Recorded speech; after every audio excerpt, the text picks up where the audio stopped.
on a envie de parler avec vous de cette question que l'on se pose. Est-ce que chacun son poste, chacun son bureau, c'est une conception dépassée ou pas? On va voir vos religions et vos avis, vos opinions là-dessus, surtout vos expériences. Baptiste d'abord, vous êtes cofondateur de Néo Nomade. C'est quoi Néo Nomade? Racontez-nous. Bonjour déjà. Bonjour.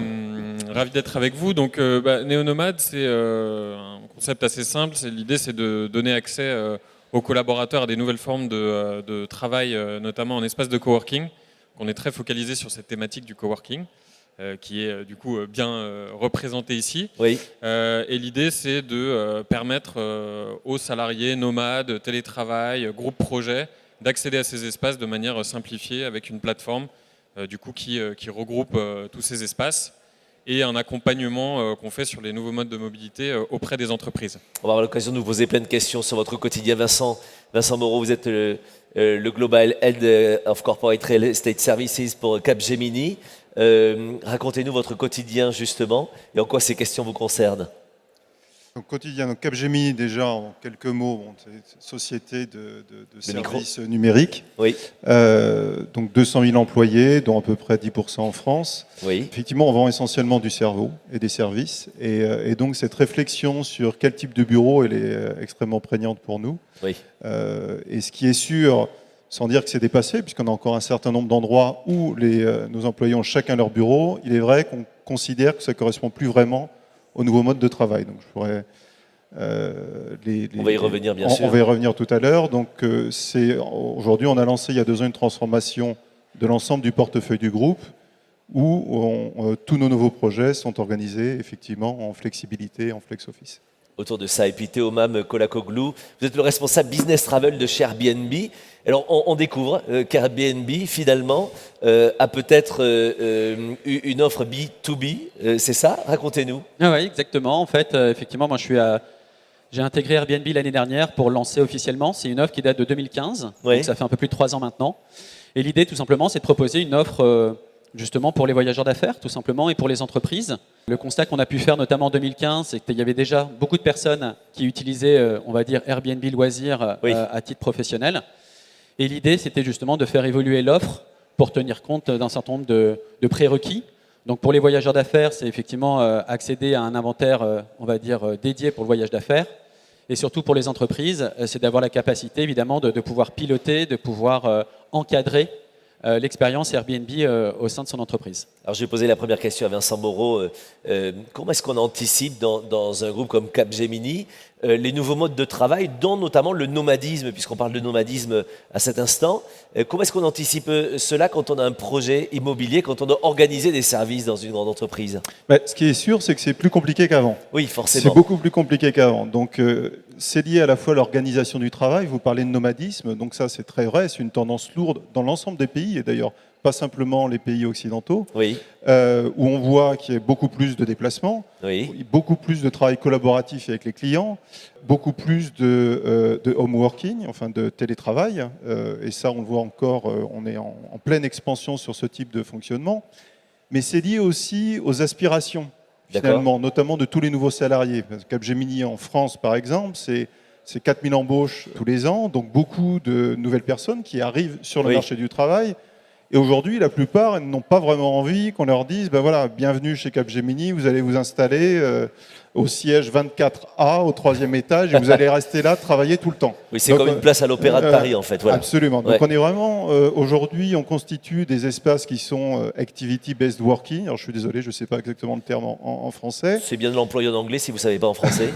Et la difficulté, c'est qu'on n'est plus aujourd'hui à concevoir un immeuble en se disant il va y avoir tant de salariés, donc il faut qu'on y mette tant de sièges, ce qui était effectivement très simple. Auparavant, c'était l'époque dorée. On est en train de se dire comment les gens vont travailler. Quel type d'espace on a besoin. Donc, combien de types de salles de réunion. Comment l'immeuble doit être connecté. Les visioprojections, les salles de visioprésence, les salles collaboratives avec les clients. Donc, c'est vraiment, on essaie à la fois d'anticiper. On sait faire un état de comment les gens travaillent, et aujourd'hui c'est de plus en plus collaboratif, ça c'est sûr. On s'aperçoit que le poste de travail classique, il est de moins en moins utilisé. Et le problème, c'est quand on signe un bail à 9 ans, il faut qu'on essaie d'anticiper quel va être ce mode de travail dans 9 ans. Donc la flexibilité est très importante. On parle des modes de travail, évidemment. Ce nouveau nomadisme, vous le connaissez puisque c'est votre cœur de métier, Baptiste.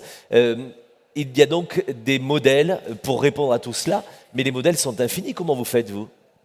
Alors nous, on a une approche qui est assez similaire, je pense, sur la mobilité entre guillemets interne.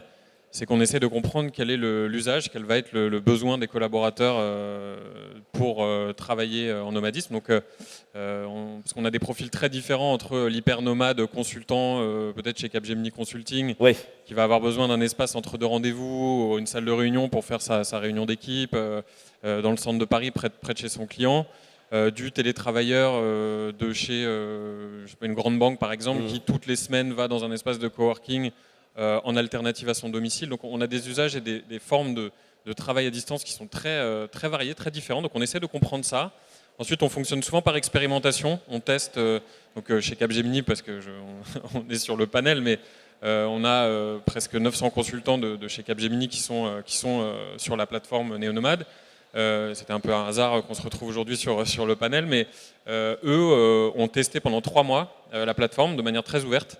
Et à l'issue, on a affiné le type d'espace, le type de crédit d'utilisation dont ils allaient avoir besoin, les services, etc. Donc on fonctionne ensuite par expérimentation. Oui. Et on essaie d'y adosser un petit peu de conseils et d'accompagnement pour préparer aussi la culture et le management à ces nouveaux modes de travail qui, quand vous passez du métro boulot dodo au je télétravaille, je ne sais plus où sont les gens et ils ne sont plus obligés de venir au bureau tous les jours, ou même quand ils viennent, ils n'ont pas toujours un poste attitré, donc on ne sait pas où ils sont, etc. Ça pose énormément de questions qui sont passionnantes à travailler au quotidien.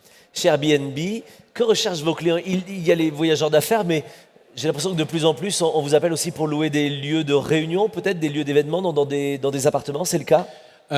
Effectivement, en fait, c'est une tendance qu'on peut observer du fait que les personnes ont pris l'habitude d'une certaine manière de louer effectivement sur Airbnb à titre pour des voyages professionnels. Oui. On constate qu'il y a beaucoup aussi de voyages de groupe, donc à la fois effectivement en termes d'optimisation, mais surtout c'est la collaboration derrière que ça peut aider effectivement à promouvoir. Bien sûr. Et donc ce qu'on peut constater encore une fois depuis cette année, c'est que les gens vont à la fois louer des espaces pour évidemment y séjourner, mais aussi en profiter pour organiser ce qu'on appelle des small meetings. Bien sûr. Donc des réunions effectivement d'équipe entre 5 et 10 personnes et profiter de l'espace commun pour justement brainstormer, pour avoir des nouvelles idées. Et d'une certaine manière, on se rend compte aussi que les gens parfois prennent juste l'habitude de louer le logement pour organiser effectivement des réunions un petit peu sur le pouce. Et on constate qu'effectivement en termes de productivité, d'efficacité, c'est des lieux inspirationnels qui vont aider justement à pouvoir faire sortir des nouvelles idées tout simplement. Qu'est-ce qu'ils recherchent précisément chez vous ? Cette inspiration justement d'un lieu parfois très original, d'un lieu très intimiste, quelque chose justement qui sort de l'ordinaire. Qu'est-ce qu'on recherche précisément ? Je pense qu'après il y a vraiment différentes expériences, parce que là on parlait effectivement des voyages de groupe. Donc au niveau des voyages de groupe, c'est effectivement un endroit qui est un petit peu différent, un petit peu insolite, qui sort, on va dire, de l'endroit classique, peut-être d'une salle qui soit trop conventionnelle et qui va faire que les gens vont pas forcément se dévoiler et ça va pas forcément favoriser la cohésion d'équipe. Mais après, d'une manière générale, ce qu'on va soutenir chez Airbnb, au sens large, c'est le Belong Anywhere. C'est donner la possibilité, et ça c'est aussi bien pour les voyageurs que pour les employés, d'avoir l'association d'être un peu comme chez soi. Oui. Donc c'est ce qu'on va, voilà, c'est un peu notre mission. Et on se rend compte qu'elle a de plus en plus de sens, notamment pour les voyageurs d'affaires, à la fois dans des voyages de groupe, évidemment, de se sentir un petit peu comme chez soi. Donc ça donne la possibilité effectivement de globalement de travailler dans de meilleures conditions. Bien sûr. Et on se rend compte qu'il y a aussi de l'individuel, c'est-à-dire ce qu'on appelle des road warriors, donc des personnes qui sont beaucoup sur la route, qui sont amenées à voyager plusieurs semaines par an, et pour qui ça sera aussi intéressant pour eux d'avoir une cuisine et d'avoir la possibilité effectivement de retrouver des habitudes qu'ils ont chez eux. Alors Vincent Moreau, on le voit bien, la tendance d'être un peu comme à la maison dans le travail, c'est une tendance lourde justement sur l'aménagement des espaces, sur l'ameublement, sur la décoration et sur la fluidité des espaces. Et pour autant, vous pouvez aussi avoir des collaborateurs qui n'ont surtout pas envie d'être chez les autres et donc qui ont peut-être envie justement d'avoir leur propre espace, qui ont l'habitude d'avoir leur propre bureau, qui ont besoin de concentration. Tout le monde n'est peut-être pas fait pour travailler dans un espace très ouvert. On fait comment quand finalement on n'a pas à gérer des groupes, mais des individus dans un groupe? Vous arrachez les cheveux tous les jours? Non. Ça se voit, vous les avez tous. Merci. Je suis jaloux. Non, alors effectivement, sur les tendances d'aménagement de travail, on travaille beaucoup sur cet aspect home feeling, qui est très important. On travaille beaucoup sur les aspects de bien-être déjà. Alors comme tout le monde, j'allais dire, mais on le fait non seulement parce qu'on est sympa, mais aussi parce qu'on pense que les gens sont plus productifs. D'accord. Donc travailler l'acoustique, la lumière et l'aménagement, notamment les mobiliers, participent beaucoup de ça. Oui. On travaille beaucoup la flexibilité. On est en permanence en train de se reconfigurer. Donc on veut absolument avoir une plateforme flexible pour que nos employés puissent s'organiser comme bon leur semble et pour que les business puissent effectivement organiser les projets aussi de manière très rapide. Et puis on travaille beaucoup sur l'innovation, tout ce qui est connectivité. Alors maintenant, comment on traite l'ensemble des individualités, ça c'est un vrai sujet qui mériterait... Je dirais qu'il y a vraiment 3 niveaux en fait, de conduite du changement. Le premier, il est effectivement au niveau des employés. Je vais presque dire que c'est presque plus simple. Oui. Je pense qu'il faut être très clair sur quel est le mode d'utilisation d'un nouveau espace comme ça. Comment je fais le matin? Où est-ce que je vais m'asseoir? Est-ce qu'il y a des villages? C'est ce qu'on conseille. Qu'est-ce qui se passe s'il n'y a plus de place? Est-ce que je dois réserver les box? Est-ce que je dois réserver les salles de réunion? Donc quelque chose qui est vraiment très pratique, qui permet aux gens d'être à l'aise dans le bâtiment et de ne pas être stressés en arrivant tous les matins au bureau. Ça, c'est le premier point. Oui. Mon expérience, que ce soit dans tous les pays, c'est que ça se passe plutôt bien. C'est-à-dire qu'à partir du moment où on est très clair vis-à-vis des employés, les gens se sentent relativement à l'aise dans ce type de fonctionnement. D'accord. Après, vous avez un axe de changement qui est plutôt de l'ordre du syndical, notamment en Europe de l'Ouest. Là, il faut quand même expliquer, travailler sur le risque de déshumanisation du poste de travail, de productivité. Bon, là aussi, en fait, c'est des choses dont on a l'habitude. Je pense qu'il faut répondre à toutes les questions qui sont légitimes. Et j'allais dire que le dernier niveau est probablement le plus difficile, c'est travailler sur le management. La plus forte résistance qu'on voit partout, c'est le management. Parce que bien évidemment, ça veut dire aussi beaucoup moins de bureaux privés. Évidemment. Ce n'est pas tellement un problème de confidentialité, c'est souvent un problème statutaire. Ah oui, beaucoup plus que la confidentialité. Beaucoup plus. Alors on va souvent vous donner des excuses de confidentialité, mais en réalité, c'est un problème de représentation de soi. Oui, parce que jusque-là, le plus on était patron, plus on avait des dizaines de mètres carrés. Voilà. Le nombre de trames de fret qui étaient indexées à votre grade dans la société, tout ça, c'est plus du tout le modèle aujourd'hui. Et c'est certainement pas ce qu'on va développer en termes d'attractivité. Bien sûr. Donc là, c'est un vrai sujet où il faut qu'on explique non seulement qu'être manager, c'est plus simplement avoir un bureau fermé, c'est peut-être plutôt faire circuler l'information au sein de ses équipes, mais aussi faire en sorte de changer la perception du management, notamment par rapport aussi au télétravail, et manager par les résultats plus que par la présence. On est là sur des vraies questions pratiques. Ça va beaucoup plus loin, le nomadisme. C'est aussi s'adapter à la société, aux inconvénients. Vous, pendant des soucis qu'il y avait eu sur la ligne du RER-EA, je crois, vous avez passé un petit accord avec RATP. Qu'est-ce que vous avez proposé exactement? Comment est-ce que vous travaillez justement avec les autres acteurs, notamment du transport? Oui, alors c'est une bonne question parce qu'on a parlé beaucoup ce matin de mobilité. Voilà. Nous, en quelque sorte, on est une solution de non-mobilité. C'est-à-dire qu'on dit aux gens...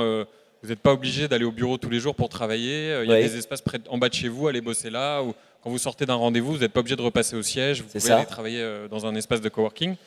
Donc ce qu'on avait fait avec la RATP, c'est tous les ans, à l'occasion des travaux sur le RER A de la Défense, il y a différents tronçons qui étaient fermés.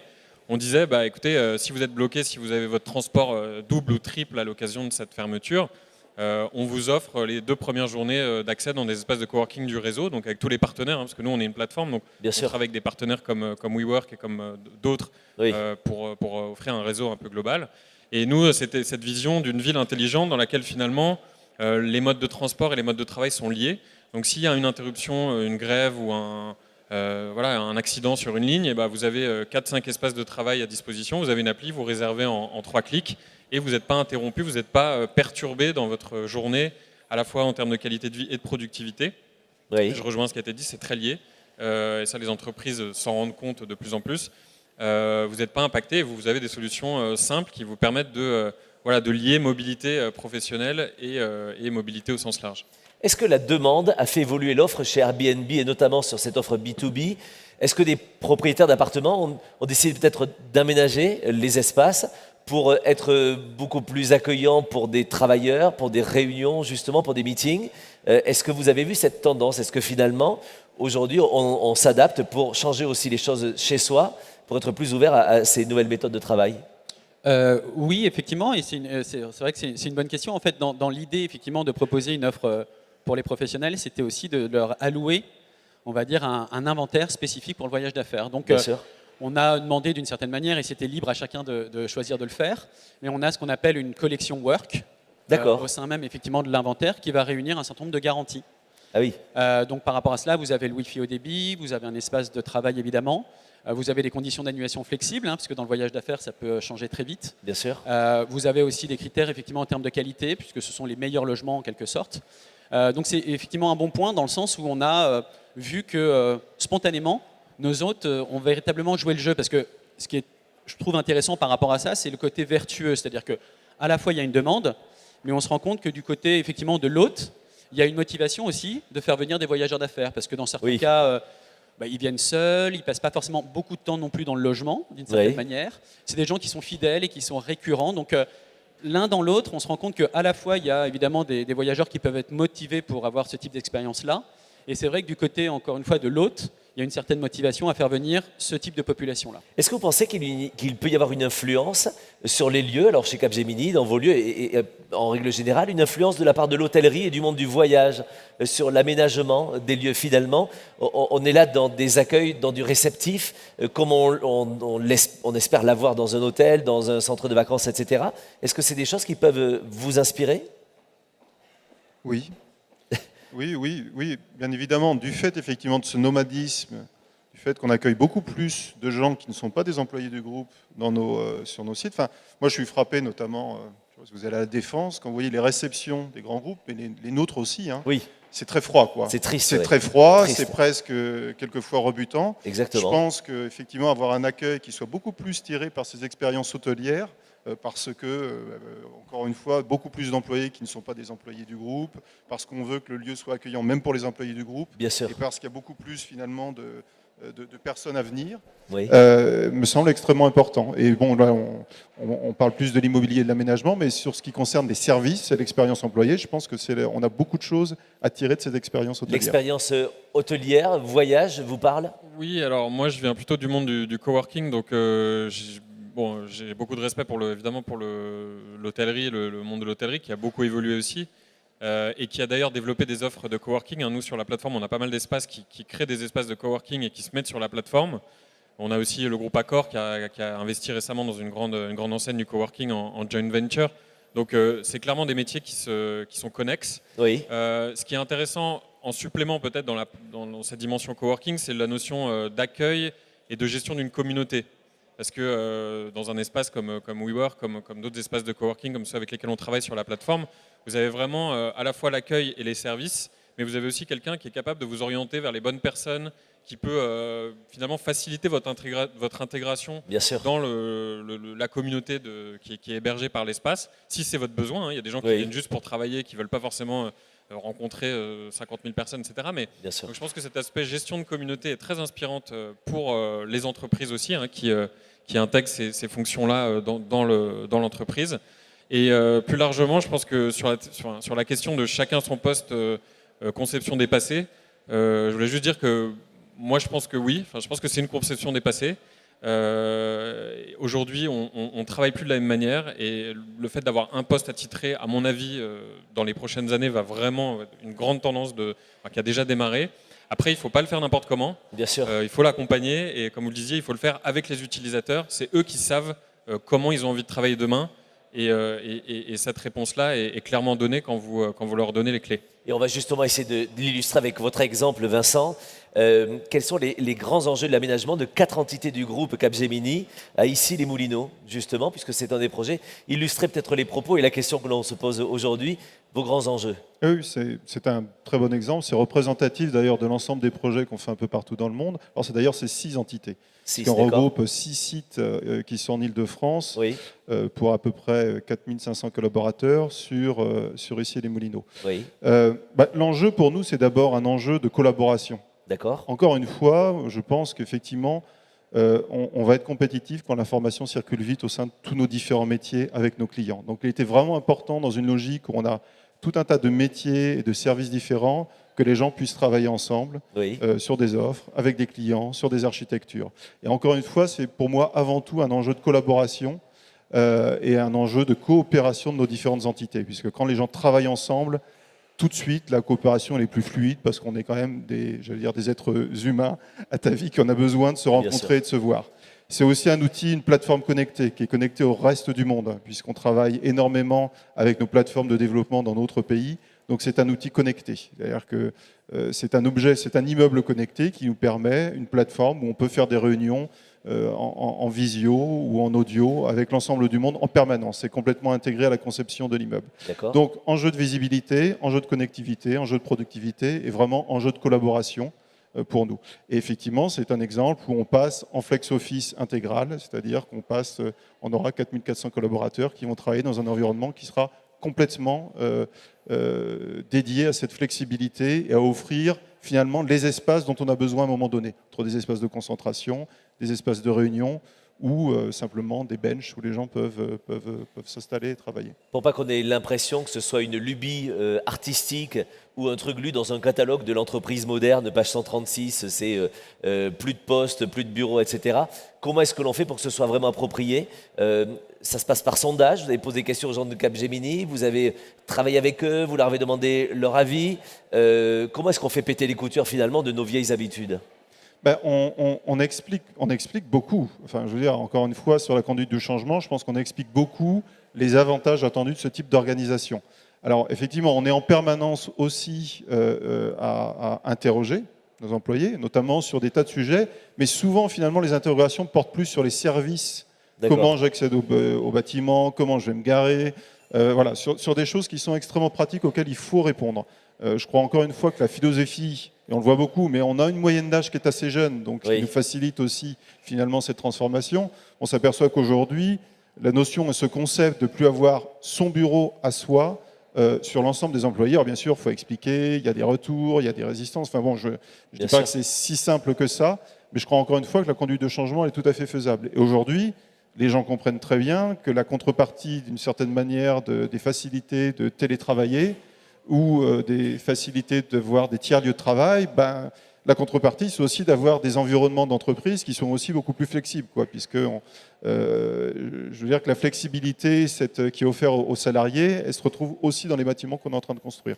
Baptiste, dans les bâtiments que vous proposez et dans le concept de néo-nomade, est-ce qu'il n'y a pas le risque aussi d'y prendre une telle habitude que on deviendrait soi-même en fait des travailleurs permanents au même poste parce que j'ai l'habitude d'aller toujours au coin du bar là-bas tous les matins et finalement vous ne prenez pas le risque dans ces néo-nomadismes qu'ils s'installent un peu trop dans un modèle chez vous qui pour le coup n'est pas là pour ça?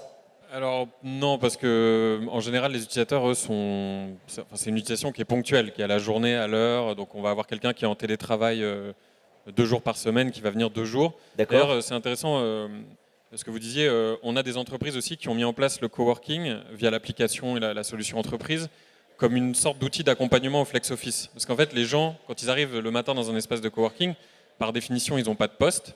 Donc pour la première fois, ils vivent le côté nomade, j'ai pas de poste, je choisis mon poste. Et ça les préparait un peu psychologiquement à cette situation-là dans leur entreprise. Ils se rendaient compte que c'était possible et que finalement, c'était pas un problème. Après, il y a des gens dans des espaces, et vous le voyez aussi chez WeWork, qui ont leur poste. Moi, le propos, c'est pas de dire qu'on va forcément être en flex partout, etc. Mais dans certains cas, il y a des situations où vous avez un poste que vous utilisez plus souvent, qui devient un peu votre habitude. Alors en général, vous essayez de ne pas poser les photos de vos enfants et vos effets personnels. Il y a une politique qu'on appelle Clean Desk qu'il faut respecter. Mais ça n'empêche pas qu'on ait des habitudes, qu'on ait des territoires. Vous parliez de village tout à l'heure, ça n'empêche pas qu'il y ait des gens qui sont plus à l'aise à se mettre toujours plus ou moins au même endroit, dans la même zone. On parle souvent plutôt de territoire plutôt que de poste. Ça n'empêche pas la sédentarité occasionnelle, en clair. Et voilà, ça n'empêche pas. Et nous, sur la plateforme, honnêtement, comme les gens y vont de manière ponctuelle, on a très peu ce risque. C'est arrivé 1 ou 2 fois où une personne est devenue un utilisateur permanent de l'espace et du coup, il avait un poste ou un territoire attitré. Mais la plupart de nos utilisateurs sont vraiment en utilisation ponctuelle des espaces de coworking. Donc pour l'instant, en tout cas, pas cette dérive constatée chez nous. Théomam, dans les demandes, vous pouvez aussi avoir des habitués qui, chaque fois qu'ils viennent à Paris, veulent avoir toujours le même espace Airbnb, finalement aussi leurs habitudes et en font presque un deuxième bureau. Et passent par vous pour avoir le deuxième bureau, le même appartement en permanence, ça peut arriver? Oui, bien sûr, mais ça, je pense que c'est commun un petit peu à à beaucoup d'acteurs, on va dire, du voyage en tant que tel, parce qu'effectivement, je pense que les gens aiment bien effectivement avoir aussi une certaine forme de routine. Oui. Maintenant, encore une fois, ils préfèrent certains environnements par rapport à d'autres, mais dès lors qu'ils ont trouvé un endroit dans lequel ils se plaisent, c'est vrai qu'ils vont avoir tendance effectivement à renouveler.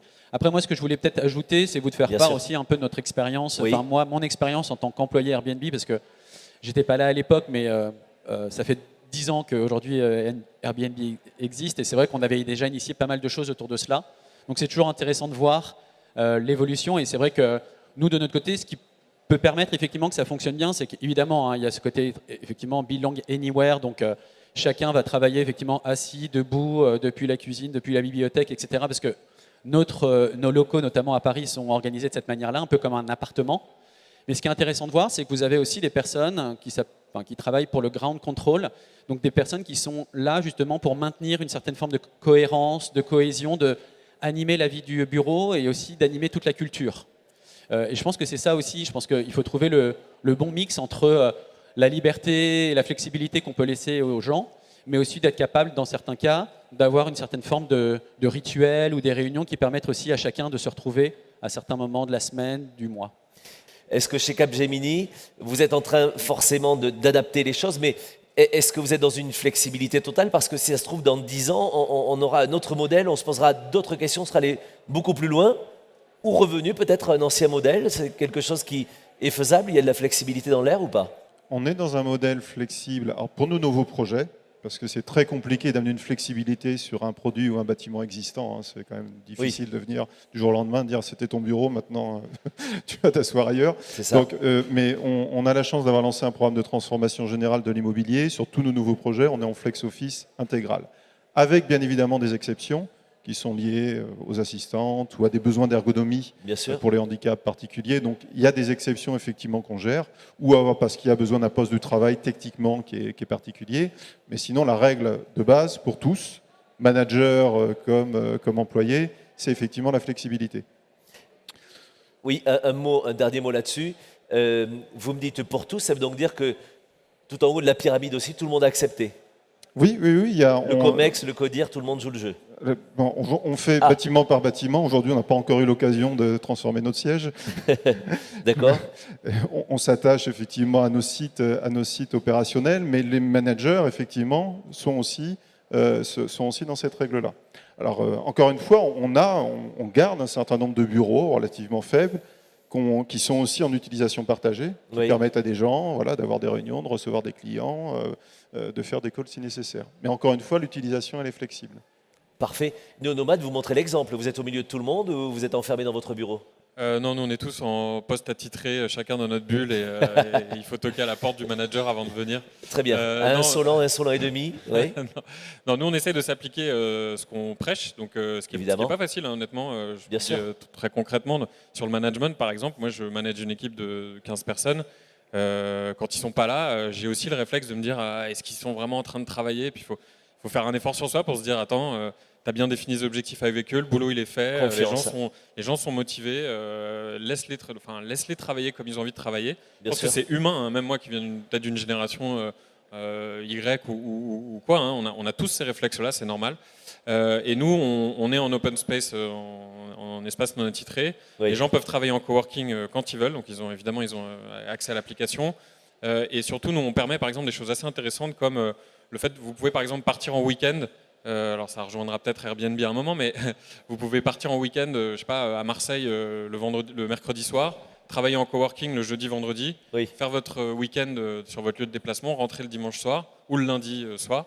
Avoir des billets du coup de train un peu moins chers, et vous pouvez combiner aussi le pro et le perso de manière intelligente. Donc nous on essaie de s'appliquer ça, et c'est vrai, peut-être en conclusion, ce qui est intéressant aujourd'hui, c'est que je pense que comme la mobilité se développe, le nomadisme et le télétravail se développent, le challenge pour les entreprises, c'est finalement, c'est comme tout le monde n'est pas obligé de venir au bureau tous les jours, c'est donner envie de venir au bureau, quoi. C'est un peu le challenge maintenant, il faut qu'on fasse des bureaux qui ressemblent plus à des coworking, qui ressemblent plus à l'hôtellerie, etc. Bien sûr. Avoir une ambiance de travail et une organisation du travail qui fait que les gens ont en fait envie de venir, et on les fait venir de cette manière-là, et c'est ça un peu le challenge pour moi des entreprises dans les prochaines années sur cette thématique notamment. Capgemini, vous avez des bâtiments partout en France, j'imagine, des bureaux Oui. en province aussi. Donc on a accéléré peut-être cette méthode de déplacement, de nomadisme aussi au sein des tours. Je travaille à Paris, mais je peux aussi me déplacer et décider d'aller travailler à Marseille pour des raisons perso ou professionnelles. Ou, Ah, vous arrivez à créer ça ou pas encore? non, c'est-à-dire que je pense qu'il ne faut pas qu'on confonde effectivement une flexibilité sur un site. Les gens sont attachés à des projets, sont attachés Oui. à des organisations, à des business units. Donc le but du jeu, c'est pas parce qu'on a aussi des bureaux à l'île Maurice, par exemple. Oui, Donc, par tout le monde exemple. pourra dire je vais aller travailler à l'île Maurice. C'est intéressant. Non, non, on choisit encore le lieu de travail de nos employés qui est lié à leur activité opérationnelle. Et, Bien sûr. bon, par contre, ce qui est sûr, c'est que sur l'ensemble, on a ouvert un certain nombre de nouveaux bâtiments sur la France, dans toutes les grandes villes. Ils sont beaucoup plus ouverts et beaucoup plus flexibles pour justement accueillir des gens qui sont de passage, qui Oui. viennent de Paris, à Bordeaux, à Lyon. Donc on voit aussi beaucoup d'échanges entre ces différents sites, sachant que chacun est quand même attaché à une ville pour son travail, j'allais dire, au quotidien. Évidemment. Quelques questions de la salle, peut-être quelques réactions par rapport à tout ce que l'on vient de dire et par rapport évidemment aux modèles qu'ils représentent les uns et les autres. Qui souhaite les interpeller ou on a peut-être un peu le problème? Madame, bonjour. Bonjour, Karine Sacoutino, je travaille chez Alliance. Ma question s'adresse à Monsieur Théoman Kolagoglu. Est-ce que vous avez envisagé de faire du Airbnb inter-entreprise, c'est-à-dire se dire, voilà, comme on a nos collaborateurs qui vont à droite à gauche, du coup on a peut-être un peu d'espace, des salles de réunion disponibles, est-ce que vous avez envisagé de mettre en relation des entreprises pour qu'elles fassent du Airbnb inter-entreprise en fait? Alors, si vous ne l'avez pas fait, d'autres y ont pensé avant, mais est-ce que ça peut être un business développement pour vous? À ce jour, non. Parce que je pense qu'on a déjà beaucoup de choses à faire en fait Oui. déjà sur pas mal d'activités. Mais c'est vrai que c'est un bon point. Hein. Je pense on ne manque pas d'idées chez Airbnb. Après, il faut être capable évidemment de prioriser, d'être en mesure de pouvoir bien l'accompagner, parce que si on le fait, on doit le faire bien. Mais effectivement, je pense qu'il y en a d'autres qui ont déjà eu des bonnes idées à ce niveau-là. Mais évidemment, on le garde en tête, mais on n'a absolument pas de projet défini en tant que tel sur cet aspect-là. Merci, en tout cas, bonne question, mais d'autres startups s'y intéressent déjà sur ces échanges de salles de réunion. C'était une bonne question. Oui, allez-y. Il faut se lancer. Je dis il faut se lancer, du coup, allez-y. Mais oui, c'est un sujet qui a été... Nous, on a quelques entreprises qui mettent leur bureau, salle de réunion sur la plateforme. Mais l'expérience, c'est que les gens cherchent, enfin nous en tout cas, nos utilisateurs cherchent un vrai espace de coworking animé. Alors ça peut dépanner pour une salle de réunion, effectivement. Et puis il y a aussi la problématique de la sécurité. C'est-à-dire que vous ne faites pas venir dans les bâtiments de votre entreprise des gens de l'extérieur de manière facilitée. Donc c'est un peu cette question-là. Mais, c'est une bonne idée. Dans la question de madame, est-ce que vous pourriez, vous, par exemple, être un prestataire de service chez Capgemini, par exemple, avoir un espace chez Capgemini qui serait géré par Néonomade et qui vous permettrait de vendre vos services dans les locaux de Capgemini? Oui, alors on a quelques expérimentations, on teste ce modèle-là. En fait, quand les entreprises mettent en place elles-mêmes des espaces qui sont ouverts vers l'extérieur, donc si Allianz crée par exemple un coworking interne qui est facile d'accès et qui propose ces services dont on a parlé, l'accueil, toutes les choses qui sont indispensables à l'expérience utilisateur, vous venez nous voir, on les ajoute sur la plateforme avec grand plaisir, parce qu'on cherche des lieux de ce type-là un peu partout, et notamment à La Défense où vous êtes. C'est nickel, on a créé une rencontre, vous allez faire du business ensemble, merci beaucoup. D'autres questions, réactions, remarques, propositions de lieu? Vous avez une chambre à louer, c'est pour monsieur, une salle de réunion? Bonjour, Sophie Dora, je travaille chez Vinci et je suis en charge d'un déménagement, de la conduite du changement, du déménagement de toutes les holdings de Vinci, donc 4000 Vaste collaborateurs. domaine, oui. Vous parliez de la difficulté d'embarquer les managers, je le ressens puisqu'on passe d'un environnement de grosso modo 80% de bureaux individuels ou bureaux partagés à 2-3 à 90% en open space. Quels sont vos conseils pour accompagner les managers dans ce changement? Parce qu'on le sent bien que le statutaire, enfin, ils font prône la confidentialité, mais le statutaire a beaucoup de rôle là-dedans. Donc quels sont vos conseils pour accompagner nos managers? On rappelle que le statutaire, c'est pour ne pas dire le mot égo, évidemment. Je fais exprès, hein, ça n'engage que moi. Il y a un peu de ça. Oui. Alors, sur ce qui concerne effectivement les couches de management de conduite du changement, on effectue, nous, des actions qui sont très ciblées. C'est-à-dire qu'on fait des workshops avec le middle manager pour à la fois discuter des modes d'utilisation, pour expliquer ce que va être le bâtiment, pour expliquer les bienfaits attendus, pour avoir les retours aussi, et puis parfois les retours négatifs. Et j'allais dire que on prend même après chacune, puisqu'on a beaucoup de managers, beaucoup de business units, on a vraiment après des réunions dédiées avec chacune des business units pour comprendre les besoins, pour essayer de répondre à tout, essayer de désamorcer le sujet, de le prendre de manière très factuelle en même temps, et moins de manière émotionnelle, en sachant très bien qu'en général, on discute beaucoup des aspects factuels et ça se termine toujours par « mais où est mon bureau ?» quoi. Mais bon voilà, je pense donc on essaie d'avoir une approche qui est extrêmement factuelle, mais en tout cas qui est très ciblée, donc avec des réunions de management dédiées à ce sujet-là, sur le macro-zoning. Alors, pour être tout à fait franc, vous parliez du COMEX, tout ça, on est très aidé par, j'allais dire, le management exécutif, qui comprend complètement la nécessité d'être beaucoup plus fluide, d'être beaucoup plus attractif pour les jeunes, et donc qui joue complètement le jeu. Et ça, j'allais dire, l'exemplarité, elle est clé, parce que c'est très porteur. C'est pas un moyen de faire le projet. Pour moi, c'est le seul moyen, c'est d'avoir une sorte d'exemplarité sur ce sujet-là. Évidemment. Je voudrais qu'on remercie vos 3 invités ce matin, s'il vous plaît, qui sont venus partager leurs expériences. Messieurs, merci beaucoup.